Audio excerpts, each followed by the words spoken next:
আসসালামু আলাইকুম। আশা করি সবাই ভালো আছো। আজকে আমরা তোমার আর.এন. ট্যাগরের একটা কবিতা নিয়ে আলোচনা করব। এর আগে আর.এন. ট্যাগরের কবিতা নিয়ে আলোচনা করেছি অনেক ভিডিওতে। আজকের ভিডিওতে দেখো, গীতাঞ্জলি কাব্যগ্রন্থ নাম শুনেছো? গীতাঞ্জলি সং অফারিং, যে কাব্যগ্রন্থ লিখে আর.এন. ট্যাগর 1913 সালে সাহিত্যে নোবেল পেয়েছিলেন, সেই গীতাঞ্জলি কাব্যগ্রন্থের পোয়েট্রি নাম্বার 50 নম্বর কবিতা গীতাঞ্জলি 50, এইটা নিয়ে আজকে আমরা আলোচনা করব। ভিডিওটা তোমরা বোঝার চেষ্টা করো। আর.এন. ট্যাগর সম্পর্কে এর আগের ভিডিওতে আলোচনা করেছি যে 1861 সালে তিনি জন্মগ্রহণ করেন এবং 1941 সাল পর্যন্ত তিনি বেঁচে ছিলেন। তো একজন বহুমুখী প্রতিভার অধিকারী, একদম ভার্সাটাইল রাইটার। তার সম্পর্কে আমরা এর আগের ভিডিওতে দেখেছি, জেনেছি। আজকের ভিডিওটা আমরা মূলত একটা ছোট্ট কবিতা গীতাঞ্জলি 50, গীতাঞ্জলি কাব্যগ্রন্থের 50 নম্বর কবিতা, এইটা নিয়ে আলোচনা করব। তো দেখো, কবিতাটা খুব ইন্টারেস্টিং কবিতা। আমরা সরাসরি কবিতায় চলে যাচ্ছি, টেক্সটে আর কি। দেখো, লাইন বাই লাইন একটু ব্যাখ্যা করে বোঝার চেষ্টা করব, তাহলে কবিতাটা বুঝতে পারবে। তো তার আগে একটু বলি যে কবিতাটা হচ্ছে একটা অ্যালিগরিক্যাল পোয়েম, একটা রূপক ধর্মী কবিতা। তো অ্যালিগরি কাকে বলে সেটা আমাদের জানা দরকার। What is an allegory? The allegory means a fictitious narrative in which one thing is discussed in the guise of another. তাহলে ন্যারেটিভ এমন এক ধরনের কাল্পনিক কাহিনী, এমন এক ধরনের কাল্পনিক ঘটনা যার মধ্যে একটার মাধ্যমে আরেকটা জিনিসকে বোঝানো হয়, সেটাকে অ্যালিগরি বলা হয়, রূপক ধর্মী কবিতা। তো এটা একটা অ্যালিগরিক্যাল পোয়েম আর কি। অ্যালিগরিক্যাল পোয়েম অফ আইডিয়াজ, একটা ধারণার রূপক আর কি কবিতাটা। তো এটা আমি পরে বলছি আরো। কবিতাটা আগে আমরা লাইন বাই লাইন একটু বোঝার চেষ্টা করি। তাহলে দেখো, টেক্সটে দেখো, আমরা প্রথমে opening line of the poem দেখব যে I had gone begging from door to door in the village park when thy golden chariot appeared in the distance like a gorgeous dream, and I wondered who was this king of all kings. এটা হচ্ছে first স্ট্যাঞ্জা। Total 5টা স্ট্যাঞ্জা আছে কবিতায়। তো প্রথম স্ট্যাঞ্জাতে এখানে দেখো, the speaker in the first person, প্রথম পারসনে স্পিকার বলছে যে আই হ্যাড গান, আমি গিয়েছিলাম, এ বেগিং ভিক্ষা করতে করতে, asking for alms. A begging means asking for alms, ভিক্ষা করতে করতে আমি গিয়েছিলাম।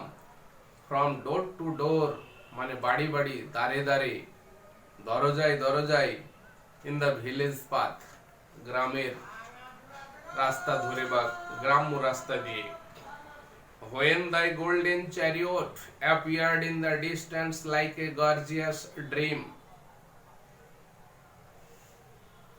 and I wondered who was this king of all kings. তখন তোমার স্বর্ণ রথ, golden chariot, appeared in the distance, বলছে তোমার স্বর্ণ রথ, স্বর্ণ নির্মিত, golden means made of gold, স্বর্ণ নির্মিত এটা রথ, চ্যারিয়ট।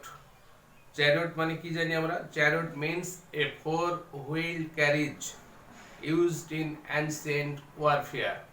প্রাচীনকালে যুদ্ধক্ষেত্রে তোমার এই 4 চাকার 4 চক্রী একটা গাড়ি আর কি, drawn by a horse. মানে ঘোড়ায় টানা চার চার চক্রি যান আর কি, মানে একটা গাড়ি, সেটা প্রাচীনকালে যুদ্ধে ব্যবহৃত এরকমের একটা গাড়িকে আমরা চ্যারিয়ট বলে থাকি। তো এই চ্যারিয়টটা বলছে একটা মেড অফ গোল্ডেন, স্বর্ণ নির্মিত একটা golden chariot appeared came into view, মানে দৃষ্টির মধ্যে আবির্ভূত হলো, মানে দৃষ্টিগোচর হয়েছিল। কেম ইনটু ভিউ, অ্যাপিয়ার্ড দেখা দিয়েছিল, ইন দ্য ডিস্টেন্স মানে দূরে। লাইক এ গর্জিয়াস ড্রিম মানে একটা জাঁকজমকপূর্ণ স্বপ্নের মতো। Like a gorgeous dream, gorgeous means magnificent, জাঁকজমকপূর্ণ, অ্যান্ড ড্রিম হচ্ছে স্বপ্ন। স্বপ্ন তো আমরা জানি, actually dream means a series of events or happenings that happen in one's mind in time of sleeping at night. রাত্রে ঘুমানোর সময় কারো মনে দেখা যায় a series of events or incidents, হ্যাঁ, এক ধরনের ঘটনা মনের চোখে হয়তো ভেসে ওঠে রাত্রি বলে, ঘুমের মধ্যে আর কি, এই ধরনের জিনিসকে আমরা স্বপ্ন বলে থাকি। তো এইরকমের একটা জাঁকজমকপূর্ণ স্বপ্ন আর কি, একটা ম্যাগনিফিসেন্ট ড্রিম, এরকমের একটা জাঁকজমকপূর্ণ জাঁকালো একটা স্বপ্নের মতো একটা স্বর্ণ নির্মিত একটা মানে রথ, মানে চার চক্রি একটা গাড়ি, একটা সামনে দূরে দেখা গেল। যখন আমি গ্রামের পথ ধরে বাড়ি বাড়ি দাঁড়ে দাঁড়ে ভিক্ষা করার জন্য গিয়েছিলাম, অ্যান্ড আই ওয়ান্ডার্ড, এবং আমি মানে অবাক হয়েছিলাম, I was surprised, wondered, who was this king of all kings, এই মানে রাজার রাজা কে ছিল? Who was this king of all kings, king of all kings মানে সুপ্রিম কিং, সর্বোচ্চ কিং মানে সর্বোচ্চ মহান রাজা কে ছিল? তার মানে এখান থেকে বোঝা যাচ্ছে যে there was a supreme king on the golden chariot, সেই স্বর্ণ নির্মিত রথের উপরে একজন মহান রাজা ছিলেন। সেই রাজাকে দেখে এবং সেই স্বর্ণ নির্মিত মানে রথকে দেখে বক্তার স্পিকারের মনে একটা প্রশ্ন জেগেছিল যে এই যে মহান রাজা, রাজার রাজা, সকল রাজার মধ্যে রাজা, ইনি কে? এটা ভেবে তিনি অবাক হয়েছিলেন। আই ওয়াজ সারপ্রাইজড, প্রথম স্ট্যান্জা তাহলে আমরা বুঝতে পারছি। তারপরে second stanza, my hopes rose high, my hopes rose high and methought my evil days were an end, and I stood waiting for alms to be given unasked, and for wealth scattered on all sides in the dust. This is the second stanza of the poem. তাহলে এই যে একটা মানে জাঁকজমকপূর্ণ স্বপ্ন দেখছে, স্বপ্নের মতো একটা রথচক্র যখন সামনে আসছে, এটা দেখে কিন্তু স্পিকারের বলছে মাই hopes rose high, my hopes rose high মানে কি, I became very very hopeful, I became very very optimistic, optimist বলছে আমি অত্যন্ত খুশি হয়েছিলাম, আমি খুবই আশাবাদী হয়েছিলাম, বলছে আমার মনে আশা আলো জেগে উঠেছিল। মাই হোপস রোজ হাই, তার মানে আই ওয়াজ বা I became very very hopeful, and me thought, এবং এটা আমার কাছে মনে হয়েছিল, and me thought, me thought এটা হচ্ছে তোমার past tense of me think, me think এর পাস্ট টেন্স হচ্ছে মি থট। তো এটার অর্থ হচ্ছে ইট seemed to me, it seemed to me, এটা আমার কাছে মনে হয়েছিল। মাই ইভিল ডেজ, আমার দুঃখ কষ্টের দিনগুলি, days of poverty and misery মানে দুঃখ কষ্টের দিনগুলি, evil days war at an end, বলছে দুঃখ কষ্টের দিনগুলি এবার মানে শেষ হবে। অ্যান্ড আই স্টুড ওয়েটিং, এবং আমি অপেক্ষা মানে দাঁড়িয়েছিলাম, ওয়েটিং ফর আলমস ভিক্ষার জন্য, টু বি গিভেন আনআস্কড অযাচিত ভাবে না চাইতে হয়তো দেওয়া হবে, টু বি গিভেন মানে প্রদত্ত মানে দেওয়া হবে না চাইতে, এরকম ভিক্ষার জন্য আমি সেখানে অপেক্ষা করছিলাম, দাঁড়িয়েছিলাম। অ্যান্ড ফর ওয়েলথ, এবং ওয়েলথ মিনস হচ্ছে রিসেস, সম্পদ, ধন সম্পদ, এগুলিও দেয়া হবে না চাইতে অযাচিত ভাবে। Scattered on all sides in the dust, scattered means spread মানে ছড়িয়ে ছিটিয়ে পড়ে থাকবে, on all sides in all direction সব দিকে, সব জায়গায়, in all directions in the dust মানে ধুলোর মধ্যে সব দিকে রিসেস ওয়েলথ এগুলি ছড়িয়ে ছিটিয়ে পড়ে থাকবে, এবং তাকে অযাচিত ভাবে আনওয়ান্টেডলি তাকে কিছু ভিক্ষা প্রদান করা হবে। এই প্রত্যাশায় অপেক্ষা ভরে সেই বক্তা সেখানে দাঁড়িয়েছিল। তাহলে এই দুটো স্ট্যান্জা থেকে আমরা বুঝতে পারছি যে স্পিকার, আমরা বলছি যাকে স্পিকার ফার্স্ট পারসনে আই বলছে আর কি, প্রথম স্ট্যান্জাতে আই হ্যাড গন, তো এখানে দেখো সে বলছে যে begging from door to door in the village park, গ্রামের পথ ধরে বাড়ি বাড়ি ভিক্ষা করছিলাম। তাহলে নিশ্চয় এই যে আমার স্পিকার যাকে বলছি সে নিশ্চয়ই একজন ভিক্ষুক, সে একজন ভিক্ষুকের মানে ভিক্ষুক হিসাবে আমরা তাকে ধরছি, যেমন বেগার, সে বেগার মানে সে অত্যন্ত দরিদ্র পীড়িত অভাবগ্রস্ত নিঃস্ব মানে মানুষ, তার জন্যই তো সে বাড়ি বাড়ি মানে ভিক্ষা করছে। যারা সচ্ছল মানুষ তারা তো ভিক্ষা করবে না। তো এখানে দেখা যাচ্ছে আমরা মানে একজন ভিক্ষুককে একটা ক্যারেক্টার পাচ্ছে কবিতায়, আর পাচ্ছি একটা মানে মহান রাজা যে রথে বসেছিল, যে মানে রথে করে এসেছিল সেই রাজার রাজা, কিং অফ অল কিংস, যাকে আমরা সুপ্রিম কিং বলছি, সর্বোচ্চ মহান রাজা। তাহলে এই দুজনের মানে বিষয় আমরা এখানে জানতে পারবো। তারপর থার্ড স্ট্যান্জা দেখো, the chariot stopped where I stood, এবার চ্যারিয়ট চলে আসছে, আস্তে আস্তে আমি যেখানে দাঁড়িয়েছিলাম, ভিক্ষুক বলছে আমি যেখানে দাঁড়িয়েছিলাম রথ সেখানে থেমে গিয়েছিল। The chariot stopped where I stood, যেখানে আমি দাঁড়িয়েছিলাম সেখানে চ্যারিয়ট থেমে গিয়েছিল। দাই গ্ল্যান্স ফেল অন মি, দাই গ্ল্যান্স বলছে তোমার দৃষ্টি, দাই গ্ল্যান্স, গ্ল্যান্স মানে হচ্ছে কি ক্ষণিক দৃষ্টি, ব্রিফ লুক, ব্রিফ লুক ক্ষণিক দৃষ্টি, গ্ল্যান্স, ফেল অন মি আমার উপরে তোমার ক্ষণিক দৃষ্টি পতিত হয়েছিল। দাই বলতে কার, সেই কিং অফ অল কিংস মানে সেই সর্বোচ্চ রাজার দৃষ্টি পড়েছিল সেই ভিক্ষুকের উপরে। অ্যান্ড দাও আর্নস্ট ডাউন, অ্যান্ড দাও ক্যানস্ট ডাউন হবে এখানে, ক্যানস্ট ডাউন উইথ এ স্মাইল, এবং তুমি হাসি মুখে মানে আমার কাছে এসেছিলে, ঠিক আছে, মানে নেমে আসলে রথ থেকে। I felt that the luck of my life had come at last, এবং আমি অনুভব করতে পেরেছিলাম যে আমার মানে ভাগ্য অবশেষে আমার কাছে এসেছে, ভাগ্য আমার কাছে সুপ্রসন্ন হয়েছে, ভাগ্য আমার সঙ্গে দেখা করেছে। Then of a sudden thou didst hold out thy right hand and say, what hast thou to give me, তারপরে তুমি তোমার ডান হাতটি আমার দিকে প্রসারিত করে বললে যে what hast thou to give me, আমাকে দেওয়ার মতো তোমার কি আছে দাও। তাহলে এখানে একটা মজার একটা মানে ঘটনা ঘটছে যে একজন মহান রাজা, সর্বোচ্চ রাজা, সে রথে থেকে নেমে একজন ভিক্ষুকের কাছে হাত মানে প্রসারিত করে ভিক্ষা চাইছে। একজন ভিক্ষুকের কাছে একজন রাজা ভিক্ষা চাইছে, আর ঠিক অপোজিটটা কিন্তু এখানে ভিক্ষুক প্রত্যাশা করেছে যে রথচক্রের সে রাজা, রথের রাজা তার কাছে এসে অযাচিত ভাবে তাকে কিছু মানে ধন সম্পদ প্রদান করবে, তার দুঃখ কষ্টের দিনগুলি লাঘব হবে, তাকে আর ভিক্ষা করতে হবে না, এরকম সে ভেবেছিল, কিন্তু উল্টো ঘটনা এখানে ঘটে গেল।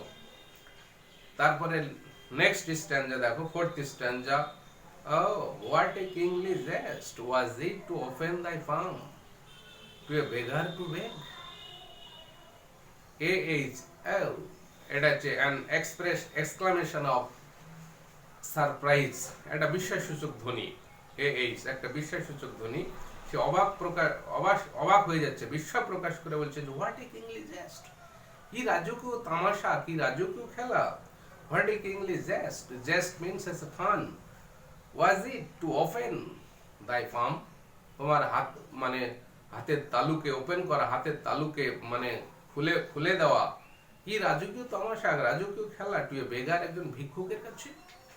I was confused and stood undecided, and then from my wallet I slowly took out the least little grain of corn and gave it to thee.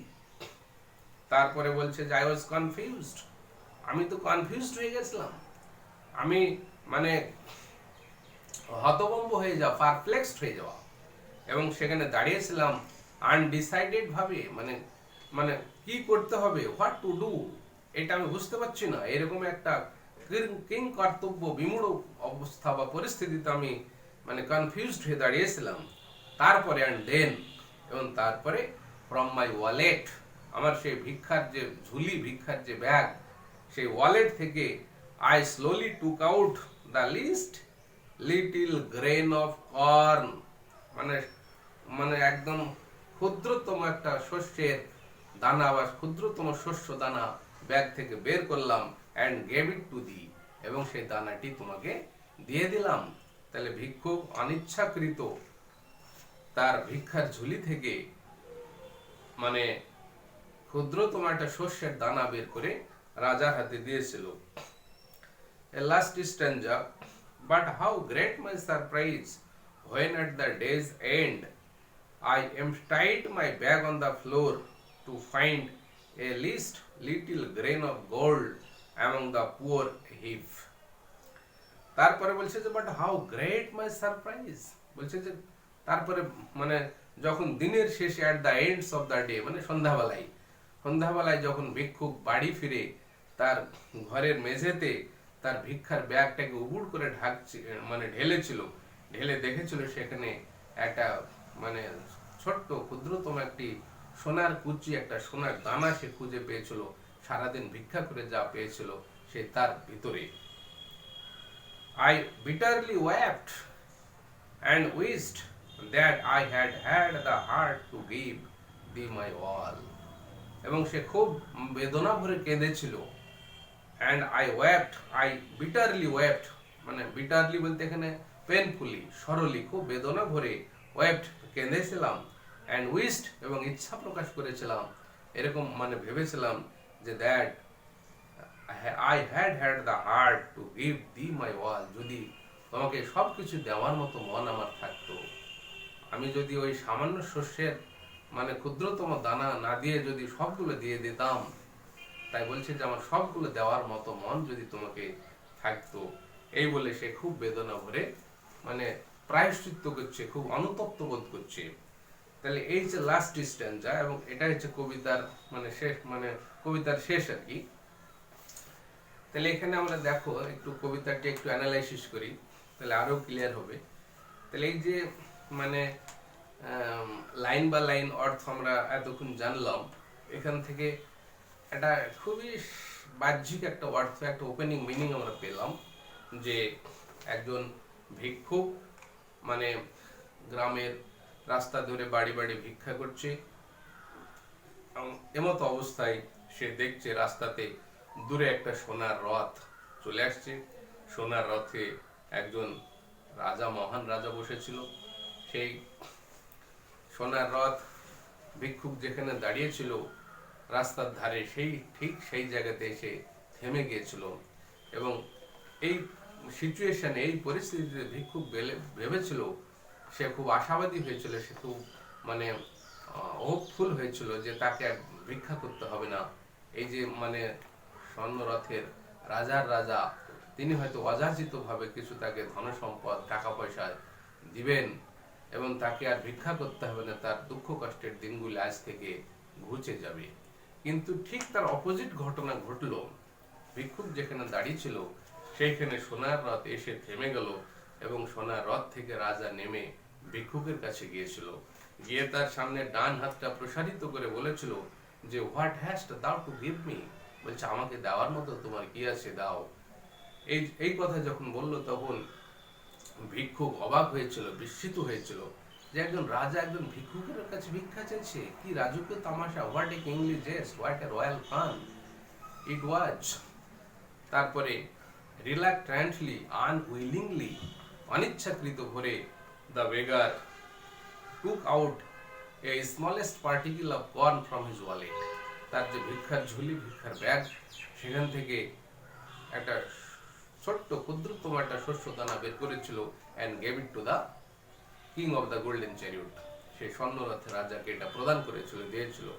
And when in the evening, তারপরে যখন সন্ধ্যেবেলায়, when the beggar return home, বাড়ি ফিরেছিল, and poured out his wallet just on the middle of his little cottage, তার ছোট্ট কুটিরের মানে ফ্লোরে, মেঝেতে যখন তার ব্যাগটাকে ঢেলেছিল, he could find out a smallest particle of gold among the poor হিপস। সে সারাদিন ভিক্ষা করে যে আলমস ভিক্ষা পেয়েছিল, তার মধ্যে সামান্য একটু সোনার কুচি, সোনার কণা সে কুড়িয়ে পেয়েছিল। হি টুক it off in his hand, সে হাতে এটাকে কুড়ে নিয়েছিল, and wept bitterly and wished that he had give his all to the king of the golden chariot। সে মানে খুব অনুতপ্ত হয়েছিল এবং ইচ্ছা করেছিল যে যদি সে সবকিছু তার মানে সবগুলো যদি সে সেই রথের রাজাকে দিয়ে দিত, এই বলে সে বেদনা ভরে কেঁদেছিল। এটা হচ্ছে কবিতার একটা মানে তোমার বাহ্যিক অর্থ, একটা ফিজিক্যাল মিনিং, একটা ওপেনিং মিনিং। তো এইটা তো ঠিক মানে কবি এইটা বোঝানোর জন্য কবিতা লিখেননি। এই কবিতাটার একটা ইনার মিনিং আছে, একটা মানে তোমার অন্তর্নিহিত একটা ডিপার মিনিং আছে। তাহলে একটা বাহ্যিক অর্থের মাধ্যমে একটা অন্য অর্থকে বোঝানো, এই জন্যই কবিতাটাকে বলা হচ্ছে একটা অ্যালিগরিক্যাল পোয়েম। ঠিক আছে, তাহলে এখানে অ্যালিগরিক্যাল পোয়েম, তাহলে অন্তর্নিহিত অর্থটা কি? অন্তর্নিহিত অর্থটা হচ্ছে এরকম যে যে বেগারের কথা আমরা জানলাম, যে ভিক্ষুক, the বেগার is the representative of all human beings. সমস্ত মানব জাতির প্রতিনিধি হচ্ছে ভিক্ষুক, মানুষের প্রতিনিধি হচ্ছে ভিক্ষুক। And the king of all kings of the golden chariot is the god of the universe. এবং যে স্বর্ণ রথের রাজা, যে যাকে আমরা রাজার রাজা বলছি, কিং অফ অল কিংস মানে সুপ্রিম কিং, তিনি কেউই নয়, তিনি হচ্ছে এই বিশ্বজগতের স্রষ্টা, বিশ্বজগতের মালিক, তিনি হচ্ছেন গড। ঈশ্বরকে এখানে বোঝানো হয়েছে, বা সর্বশক্তিমান আল্লাহকে বোঝানো হয়েছে। এই হচ্ছে তোমার মানে, তো এইটা আমরা ওপেনিং মানে মানে এই ডিপার মিনিং, অন্তর্নিহিত অর্থ দেখা যাচ্ছে যে মানে this was A one day test between man and god, মানে মানুষ এবং ঈশ্বরের মধ্যে এটা ছিল একদিনের পরীক্ষা। ঠিক আছে, একদিনের পরীক্ষা। তো এখানে মানুষ কি চায় ঈশ্বরের কাছ থেকে? Man wants spiritual bliss, spiritual happiness from god. ঈশ্বরের কাছ থেকে মানুষ আধ্যাত্মিক সুখ চাই, আধ্যাত্মিক শান্তি চাই। হ্যাঁ, তো এখানে বলা হচ্ছে মানে মানুষ ভিক্ষুক যতটুক দিয়েছে ঈশ্বরকে, ঈশ্বরও ঠিক ততটুকুই দিয়েছে, এরকম আমরা বুঝতে পারলাম। তো এখানে আরো যদি ব্যাখ্যা করে বোঝা যায় যে God is not only giver but also taker. ঈশ্বর শুধু দাতাই না, ঈশ্বর গ্রহীতাও বটে। হ্যাঁ, গড ইজ নট অনলি মানে giver but also taker. He gives in just proportion to what is given to him, মানে তাকে যে অনুপাতে দেওয়া হয় ঠিক সেই অনুপাতেই তিনি মানুষকে দিয়ে থাকেন। ঠিক আছে, তো এখানে কি চান মানুষের কাছ থেকে তিনি? তাহলে god wants from mankind love, devotion, self surrender, self sacrifice. তিনি মানুষের কাছ থেকে ভালোবাসা চান, ভক্তি চান, সম্পূর্ণ আত্মসমর্পণ চান। মানে মানুষ পুরোপুরি তাকে মানে নিজেকে ঈশ্বরের কাছে আত্মসমর্পণ করুক, বা নিজেকে আত্মবিসর্জন করুক, ঈশ্বরকে ভালোবাসুক, ঈশ্বরের অনুগত থাক। এই যে লাভ, ডিভোশন বা তোমার লয়্যালটি টু গড, ঈশ্বরের প্রতি অনুগত, বা টোটাল সেলফ সারেন্ডার, সম্পূর্ণ টোটাল আত্মসমর্পণ, এই জিনিসগুলো মানুষের কাছ থেকে ঈশ্বর আশা করে থাকেন। ঠিক আছে, তো এই এই এই যে ঈশ্বরের প্রতি আনুগত্য বা ঈশ্বরের প্রতি মানে টোটাল সারেন্ডার, এইটা কিন্তু ভিক্ষুক কিন্তু কবিতায় দেখাতে পারেনি, বা যে তার যে কাজকর্ম আচরণ তাতে কিন্তু দেখা যায়নি। এখানে দেখা যাচ্ছে মানে ভিক্ষুক অত্যন্ত কৃপণ, অত্যন্ত গ্রিডি, লোভী আর কি। তাই এখানে যেহেতু গোটা মানব জাতির প্রতীক হচ্ছে ভিক্ষুক, তাহলে সমস্ত মানুষই হচ্ছে তোমার ভিক্ষুকের মতো লোভী এবং ভিক্ষুকের মতো কৃপণ। তো এখানে এই কবিতাটা হচ্ছে আগে বলেছে যে অ্যালিগরিক্যাল পোয়েম। এই অ্যালিগরিক্যাল কবিতার যে ইভেন্টস বা এর যে ক্যারেক্টার্স যেগুলি থাকে, এটা প্রতীকী অর্থে ব্যবহার করা হয়। ঠিক আছে, ইভেন্টস, ক্যারেক্টার্স একটার মানে মাধ্যমে আরেকটা জিনিসকে বোঝানো, একটা প্রতীকী অর্থে ব্যবহার করা হয়। তাহলে ভিক্ষুক হচ্ছে একটা প্রতীক, গোটা মানুষের প্রতীক হচ্ছে ভিক্ষুক। আর কিং অফ অল কিং, সমস্ত রাজার রাজা, তিনি হচ্ছে ঈশ্বরের প্রতীক। দুটো একটা সিম্বলিক্যাল পোয়েম আমরা বলতে পারি, সাংকেতিক কবিতা বা অ্যালিগরিক্যাল কবিতা, ডবল মিনিং থাকবে। An allegorical poem or an allegorical composition has double meaning, an opening meaning and a inner meaning or a deeper meaning. তাহলে একটা বাহ্যিক অর্থ থাকবে, একটা অন্তর্নিহিত অর্থ থাকবে, তবেই সেটা অ্যালিগরি হতে হবে। Characters and events will be used as symbols for another. ঠিক আছে, একটার মানে ক্যারেক্টার বা চরিত্রগুলিকে একটা প্রতীক হিসেবে ব্যবহার করতে হবে। তাহলে এদিক থেকে আমরা বুঝতে পারলাম যে কবিতাটা হচ্ছে একটা অ্যালিগরিক্যাল পোয়েম। তাহলে এখানে কি ধরনের allegory? This poem is an allegory of ideas. এটা ধারণার মানে রূপক, এটা ধারণার অ্যালিগরি। কিরকম ধারণা? মানে এখানে ধারণাটা হচ্ছে যে মানুষ ঈশ্বরের কাছ থেকে, যে আগে বললাম যে আধ্যাত্মিক সুখ চাই, আধ্যাত্মিক সুখ চাই, এবং মানুষ মানে ঈশ্বর শুধু দাতাই না, গ্রহিতাও বটে। তো ঈশ্বর বা সর্বশক্তিমান আল্লাহ মানুষকে মানে ঠিক সেই পরিমাণে দেন, ঠিক যে পরিমাণ মানুষ তাকে দেন। এই ধারণাটা, এই সত্যটা যখন মানুষ উপলব্ধি করতে পারে, বুঝতে পারে, তখন সে এই কবিতার ভিক্ষুকের মতো কিন্তু অনুতাপ প্রকাশ করে, তখন সে অনুশোচনা বোধ করে তার মানে লোভের জন্য বা তার মানে কৃপণতার জন্য। তো এই কবিতাটা হচ্ছে একটা ঈশ্বরের সঙ্গে মানুষের একটা একদিনের পরীক্ষা। এটা খুব সুন্দরভাবে রবীন্দ্রনাথ ঠাকুর এই কবিতাটি তিনি এই মানে ধারণাটি প্রকাশ করেছেন। হ্যাঁ, তো এই কবিতাটা দেখো, কিছু পোয়েটিক্যাল ডিভাইস যদি আমরা দেখি, কিছু পোয়েটিক্যাল ডিভাইস এখানে মানে কিছু ফিগারেটিভ ল্যাঙ্গুয়েজ, কিছু অলংকার, কি ধরনের অলংকার ব্যবহার করা হয়েছে। আগে দেখলাম যে এখানে অ্যালিগরিক্যাল পোয়েম, এটা হচ্ছে অ্যালিগরি ব্যবহার করা হয়েছে। তারপরে এখানে এই যে গোল্ডেন চ্যারিয়ট, গোল্ডেন চ্যারিয়টকে একটা মানে গর্জিয়াস ড্রিমের সঙ্গে তুলনা করছে, একটা জাঁকজমকপূর্ণ একটা স্বপ্ন। তাহলে এটা হচ্ছে একটা সিমিলি। এখানে সিমিলি এক ধরনের তোমার ফিগারেটিভ ল্যাঙ্গুয়েজ ব্যবহার করা হয়েছে। ঠিক আছে, তাহলে এই ধরনের আমরা পোয়েটিক্যাল ডিভাইস দেখতে পাচ্ছি। এটা অত্যন্ত একটা ভালো কবিতা তোমার। তো আশা করি ভিডিওটা তোমরা বুঝতে পারবে। এখানে প্রতীকও আছে, সিম্বলিজম আছে কবিতায়, এটা আমরা দেখলাম। তাহলে তোমার অ্যালিগরি আছে, সিম্বলিজম আছে, সিমিলি আছে। ঠিক আছে, এবং খুবই মানে যে মানে সিলেকশন অফ ডিকশন বা শব্দ চয়ন যেটা, সেটা খুবই সুন্দর, খুব ভেরি সিম্পল ওয়ার্ডস, খুবই সহজ সহজ মানে শব্দ এখানে ব্যবহার করা হয়েছে। হ্যাঁ, তো এই কবিতাটা আশা করি তোমরা ভিডিওটা প্রথম থেকে দেখলে কবিতা সম্পর্কে ধারণা ক্লিয়ার হবে। সবাই ভালো থেকো। আসসালামু আলাইকুম।